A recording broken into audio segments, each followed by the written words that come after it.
네, 요 며칠 아주 그냥 시장이 롤러코스터를 타고 있습니다. 왼쪽이 어제 상황이고 오른쪽이 오늘 상황인데 시장의 분위기가 확연하게 바뀐 것을 느낄 수가 있습니다. 일단 가장 반갑게 느껴지는 것은 비트코인이 58,000달러 위로 올라서려는 모습을 보여주고 있다는 것이고, 이더리움 역시 3,000달러 위에서 지지를 받으려는 그런 흐름을 보여주고 있습니다. 여러 알트들도 반등세가 포착이 되고 있고, 자코인들도 펌핑 비슷하게 나오는 모습도 포착이 되고 있는 그런 상황. 참 이 시장의 변동성이라는 게 이렇게 급반등을 해주면 반갑기는 하는데 이게 좀 무섭게 느껴지는 부분도 있고, 그렇기 때문에 암호화폐 시장은 참 어렵다, 이런 부분도 새삼 느끼게 되는 것 같습니다. 비트코인은 58,000달러에 대한 지지 테스트를 진행을 하고 있습니다. 58,000달러 중반까지 나아갔다가 지금 저항받고 지지 테스트를 진행하고 있는데, 이게 과연 찐반등일 것인가? 아직은 안심하긴 이르죠. 왜냐하면 6만 달러 위에서 안정적인 지지를 받아줘야 그래도 박스권 저점에서 자리를 잡아주는구나 라고 해석할 수 있기 때문입니다.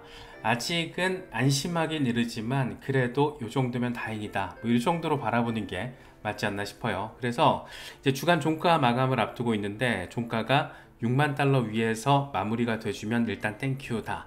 아직 갈 길은 조금 더 남았지만 그래도 이 정도면 반갑게 느껴지는 상황이다, 이 정도 정리가 가장 현실적이지 않을까 생각됩니다.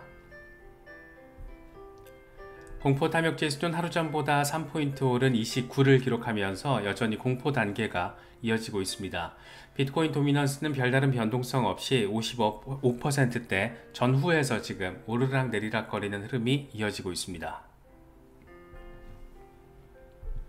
렉트캐피탈의 경우에는 비트코인이 지금 강세 모멘텀을 기반으로 잘 해내고 있다.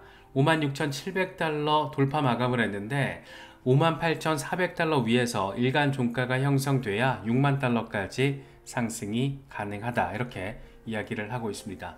사실 요 정도도 이제 괜찮은데 가장 베스트 시나리오는 일단 주간 종가가 6만 달러 위에서 바로 좀 마감이 된다라면 순조로운 어떤 반등 모멘텀에 대한 기대감을 키워갈 수 있지 않을까, 그렇게 생각이 됩니다. 어쨌든 박스권 하단에서 조금 밀려나긴 했지만 그럼에도 불구하고 6만 달러 언저리에 자리를 해주고 있다는 것은 긍정적이다.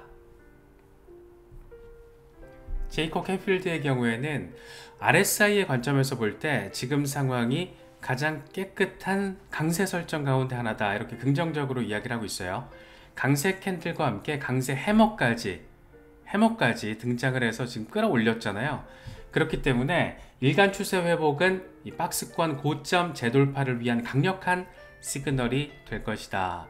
RSI 반등하기 시작했고 밀어 올리는 거 확인됐고 주요 지지라인 위로만 올라서 준다라면 갈 거다 라는 얘기를 하고 있습니다. 비트코인은 볼린저 밴드 하단에 도달할 때마다 약세장에서도 강한 반등을 보였다. 이번에 다시 밴드 하단을 터치했다. 머스타시의 분석입니다. 이게 사실 꽤 그럴싸해요.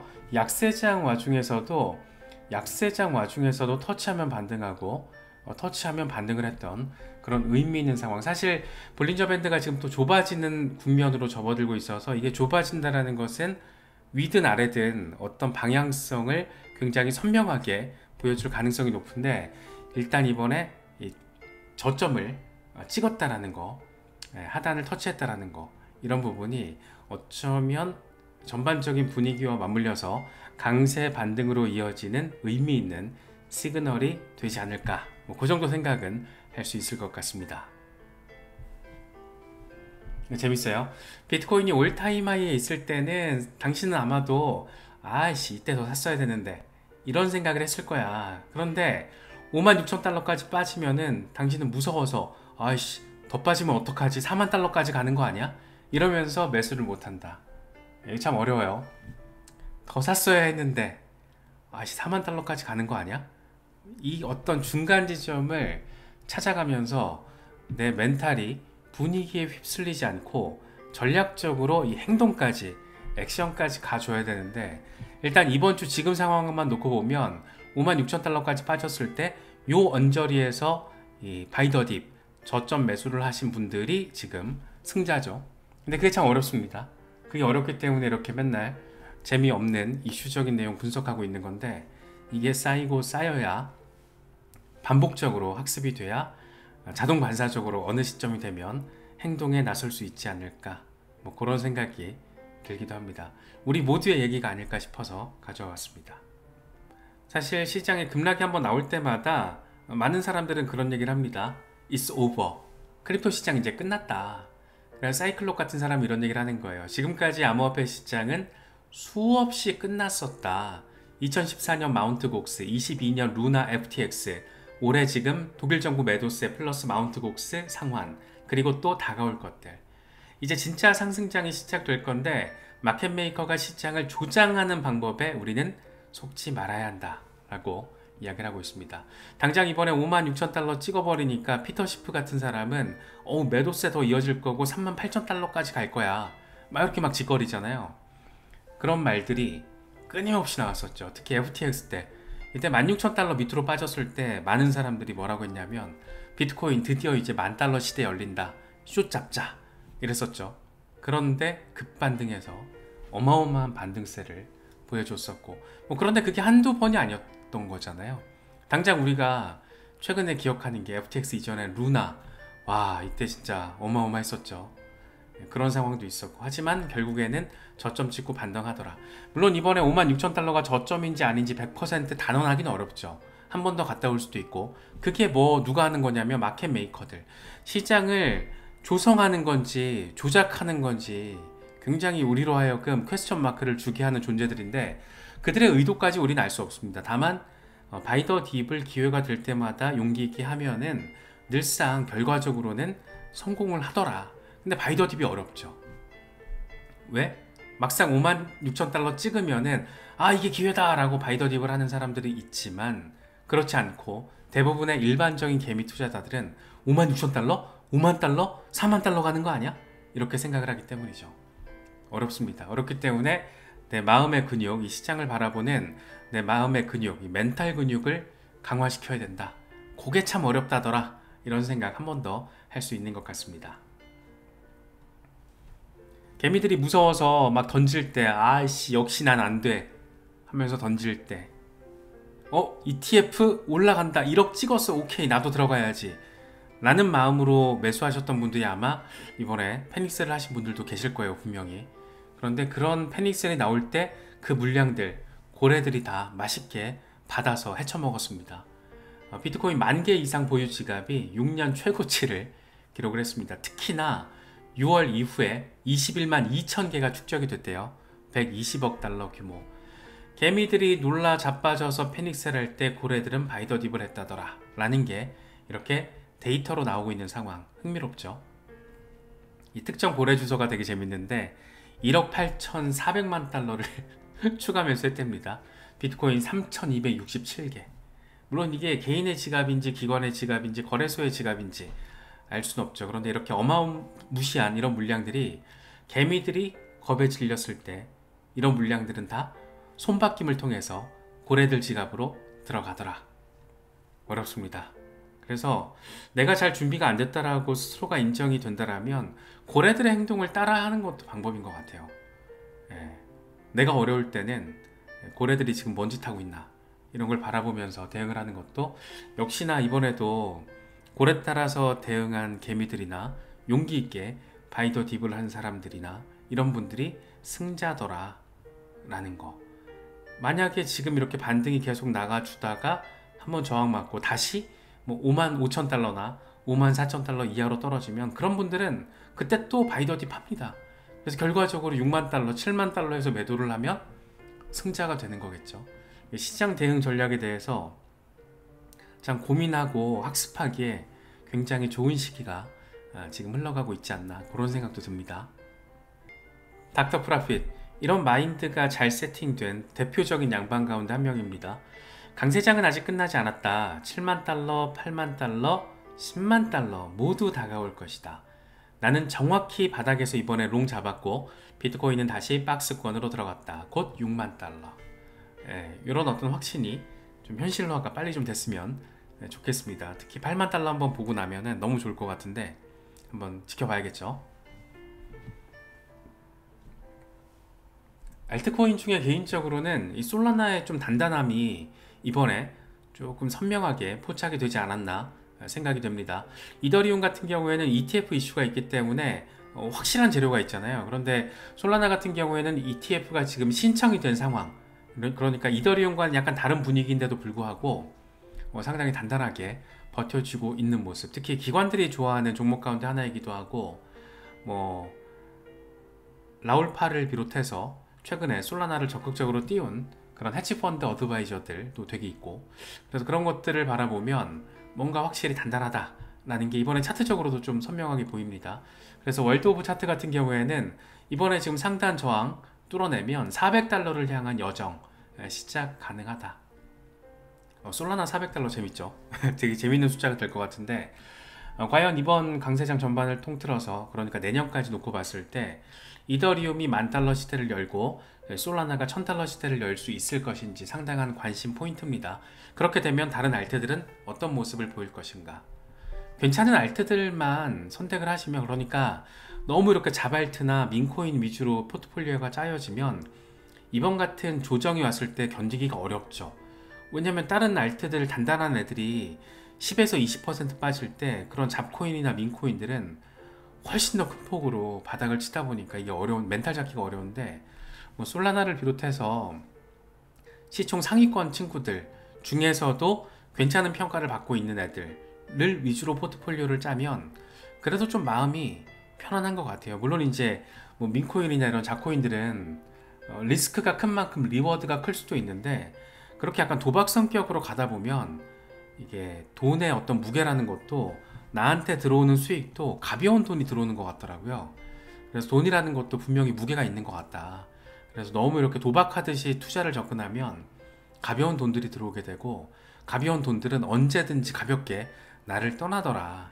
아마 경험해 보신 분들 많이 아실 거예요. 그래서 코인이 됐든 주식이 됐든 뭐가 됐든 좀 이렇게 무게감 있게 접근을 하는 게, 뭐 벼락부자를 꿈꾼다, 뭐 괜찮죠? 근데 벼락부자를 꿈꾼다라는 것은 반대급부로 내가 벼락거지가 될 용기도 있어야 된다라는 건데, 뭐 굳이 그럴 필요 있나?